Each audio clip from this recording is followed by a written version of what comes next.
Hello, welcome back. Still out in Wollongong, still at the World Championships. Right now it's the unique composition of both the elite women and the under 23 women. Of course, this particular World Championships is the first time the elite women, the under 23 women will be awarded a rainbow jersey. That classification has not existed before. But rather uniquely, so still not quite parity, the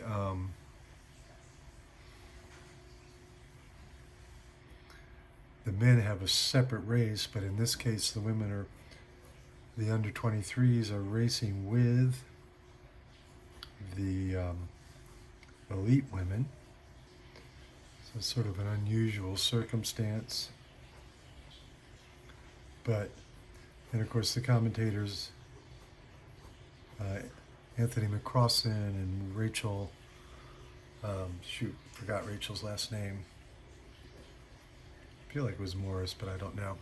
Anyway, they did pose the question, and it was answered while they were on air, what would happen if one of the under 23 women won the whole race. And in that case, they would get the rainbow jersey for both elite and for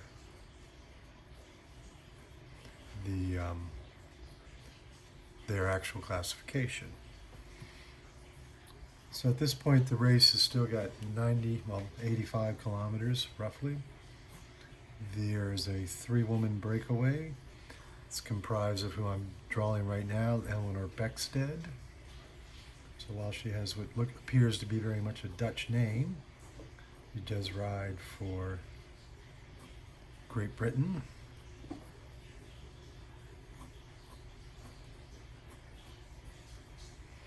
And she is actually one of the under 23 riders. And with her in this breakaway are Justine, I'm going to go with Gekirk, the only elite woman in this 3-person group. And she's so one of the things in the team riding is, it's sort of the unwritten rule that if you're out in the front, one of your teammates is off the front, then you're not expected to chase. I mean, why would you chase your own teammate? So it helps, in the case of Belgium, to put Gekirk out off the front, and that helps her team leader sit in the peloton and just not have to worry about it. And the final rider here is another under 23 riding for Sweden. And she hasn't got much of a team with her. She has 3 other teammates. I kind of think of, Sweden. Like when we get to the Olympics and they're skiing, obviously it's a very northern country. And cycling's not quite as easy there year round. So I just realized something with the image I captured. I paused this on.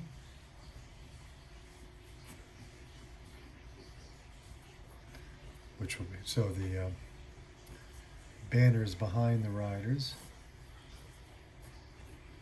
So it's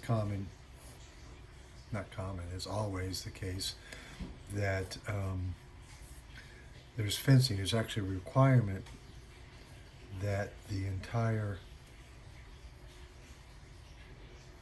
circuit part of the course is fenced, or predominantly fenced at least. There are some areas where there isn't fencing. But for the safety of the riders, that you keep fencing up.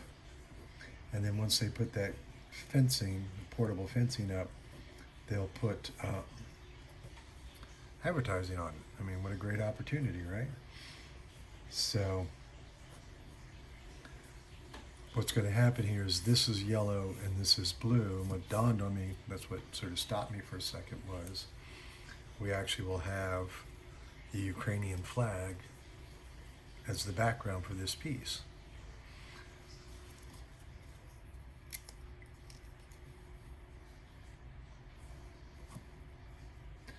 I think we'll just call this off the front. Hardly the first time I've called a painting off the front.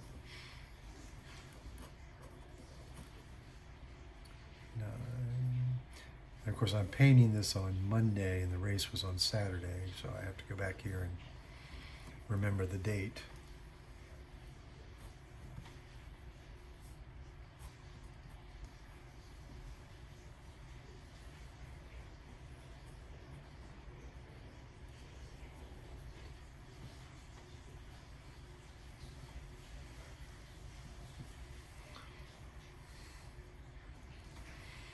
Okay, I think I got it laid out. So again, as always, start with the warm colors and the pale warm color at that.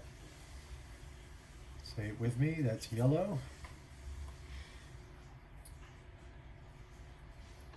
Now I may have to take a short break during this.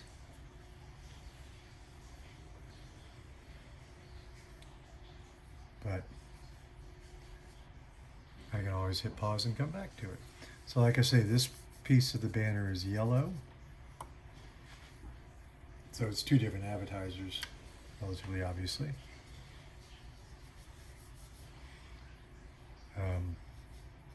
Can't quite make out who the yellow is, but the blue is Santini. Santini is a well-known, well-established Italian cycling clothing manufacturer. They actually have the license to make the rainbow jersey.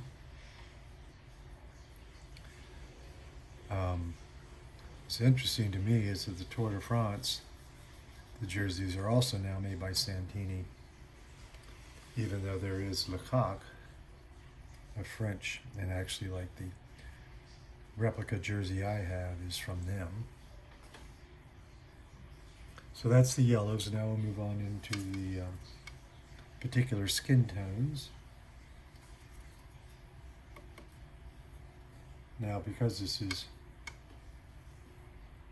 very much an international, by definition, international cycling event, there are many different skin tones, which happens that these are all European and relatively Northern European at that.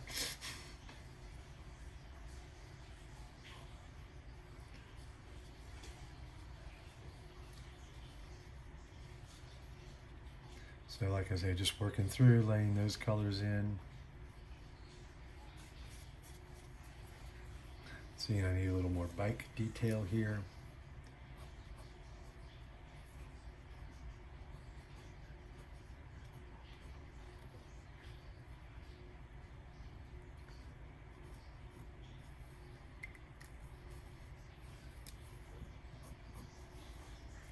So now, because I sort of noticed that and then went back and laid in those ink lines, I have to be careful because those ink lines are not set up solidly yet, and I can't end up picking up the color and sort of blending it into the figures that I'm doing. So I'm kind of also a little lost here. Lost is good.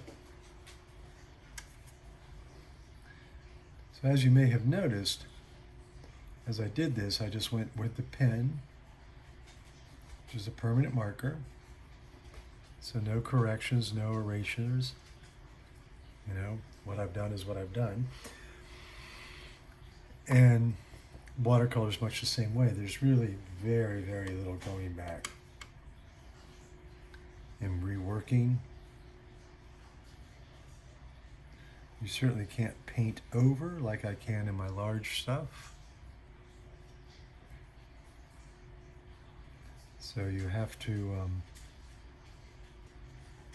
either not make mistakes, which is a, let's face it, an unrealistic goal, or be willing to accept the mistakes that you've made. I see a yellow I left behind.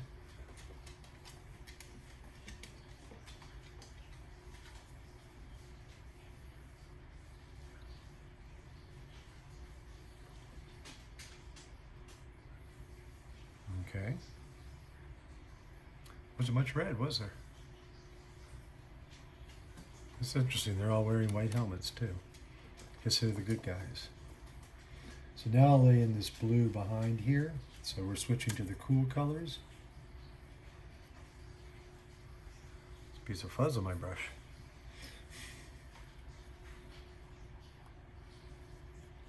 That was too much water. So again, watercolors is this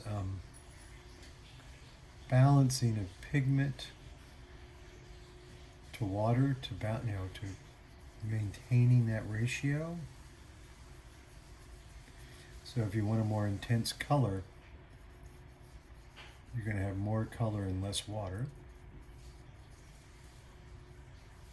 And obviously if you want a pale color, which will become immediately obvious here.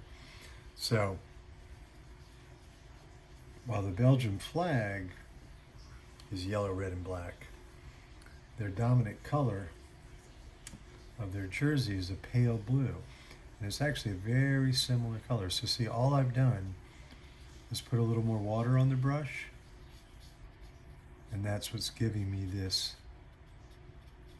pale blue. So these two areas are the same color, but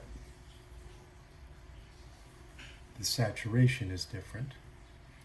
And then Sweden is also a deep blue.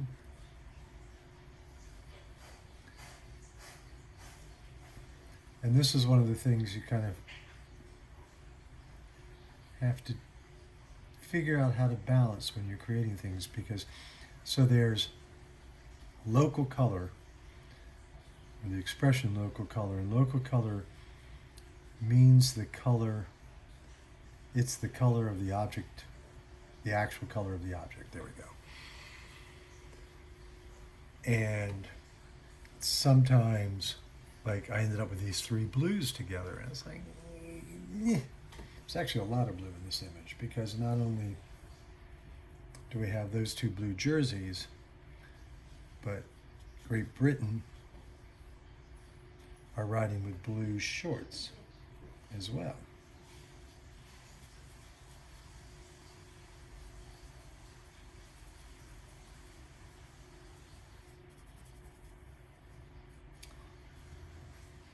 And what's also interesting is, just like the French that have a blue stripe, and so they picked a darker blue for their jersey. It's quite close together. The British kind of did it the other way around, where their jersey color, okay, now I want to give a little shadow area to this white jersey. So now I'm really just have a, in essence, dirty brush.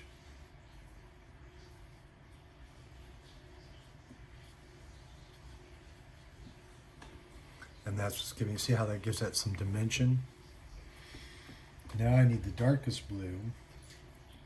So in the reverse of what Britain did, what France did, their jersey color is light, or their shorts color is light, and their flag color is much darker, but still both blues. So now we're going to shift over to some other colors, which I'm looking at it here. Her bike is actually that same blue as this glove we can see here. Nobody else is on a blue bike. So that's that. And I think we'll actually, just because we're on a blue Jag, this fan that we see a little bit of in the background is in blue. Now that this has had time to dry, I want to get my brush clean. Pick up some yellow. With this other little part of the jersey, the yellow and blue stripes, or the yellow stripes on the blue field of the Swedish flag. And then I think here are my local colors. I'm ignoring local color, going to give a little bit of orange to this jersey. Oh, that looks a little flesh tone-esque, so we'll darken it a bit. And again, I'm just darkening by adding more pigment and less water.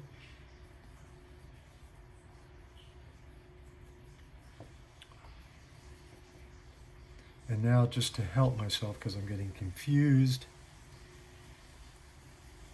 I'm going to mix up the black to get these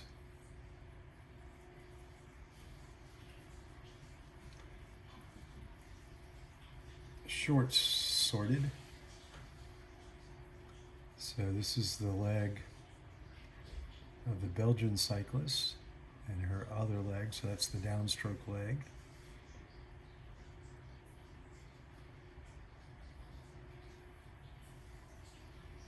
And then the slats in her helmet and a bit of her hair.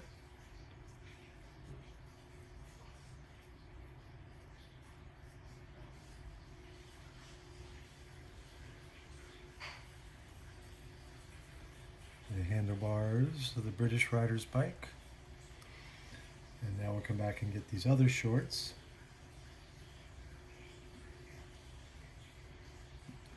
Yeah, see, here's where I got a little confused. So this is the downstroke leg. This is the upstroke leg that's closest to you. TV image has decided to go away. And now we just get these bike bits laid in, so the rear wheel,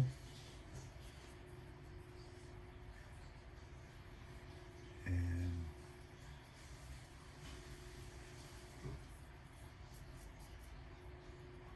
and you can see that it's a little loosey-goosey in here as to what exactly is what, but this is a sketch. This is, a capturing of the idea of what's going on. And now that I know this, now I can add a little bit of blue to that to get the road surface. It helps me figure out. So that just helped me figure out what was person, what was bike, and what was road.